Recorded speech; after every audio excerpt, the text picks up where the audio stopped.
A ship enters a narrow passage. On one side, something waits among the rocks. On the other, the sea itself seems to swallow the water. There is no route that avoids both. For thousands of years, people believed monsters lived here. And the strangest part isn't the monsters. It's that the water still behaves in ways ancient sailors would have recognized.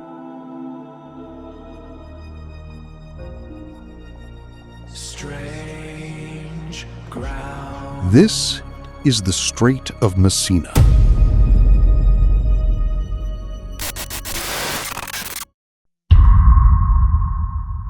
The story comes from Book 12 of the Odyssey. Before Odysseus reaches this passage, Circe warns him about two dangers. Scylla waits beside a towering cliff. Charybdis repeatedly draws down and releases the sea. Avoiding one means steering closer to the other. It is one of literature's most famous impossible choices. But Homer leaves out one remarkable detail. He never tells us where this happened.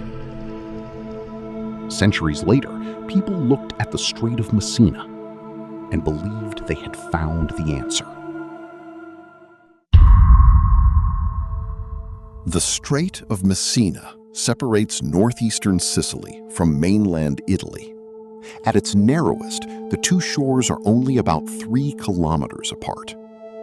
By the time of the Greek geographer Strabo, the connection between this place and Homer's story was already well established.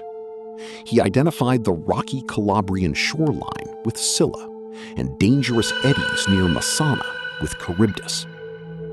That doesn't prove Homer intended this exact location, but it tells us something important. The association is ancient. Today, Christopher Nolan's The Odyssey is introducing the story to a new audience. But sailors and geographers were asking the same question more than 2,000 years ago. Why this place? At first glance, the strait looks ordinary. Then you begin watching the water. Currents move in different directions. Foam starts to rotate. Long seams appear where moving water meets moving water. Near the headlands, the flow accelerates. Come back a few hours later, and much of it is moving the opposite way. Wind can roughen the sea, but wind alone cannot explain a pattern that repeats with the tides. The Strait of Messina connects two large bodies of water whose tides never stay perfectly synchronized. As that balance changes, enormous volumes of water are pushed through this narrow channel. The coastline squeezes the current. The uneven seabed disrupts it. The flow accelerates, slows, turns, and reverses. Together, the coastline, the seabed, and the tides create turbulent water, swirling eddies, and constantly changing currents. There is no permanent giant whirlpool hidden beneath the surface. Instead, the strait behaves like a natural machine whose currents are always changing. How did anyone cross? The answer is that people crossed the Strait of Messina for centuries. Trade depended on it. Communities flourished around it. But crossing safely depended on timing, experience, and local knowledge. Imagine hearing water rushing past the hull while the shoreline seems almost close enough to touch. A sailing vessel had no engine to fight the current. A strong flow could push the ship off course, carry it closer to the rocks, or force the crew into difficult decisions. To sailors, the water could seem almost alive. The dangerous water was imagined as Charybdis. The towering cliff became Scylla. the myth transformed a dangerous passage into a story no sailor would forget. So, did Homer actually mean the Strait of Messina? The honest answer is that we don't know. Homer never names the location. His voyage combines places that scholars still debate today. We cannot prove this was the passage he imagined.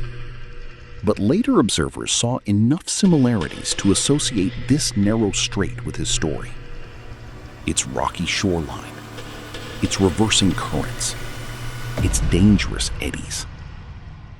Whether they recovered Homer's original setting is impossible to know. Today, ferries and cargo ships cross the Strait of Messina every day.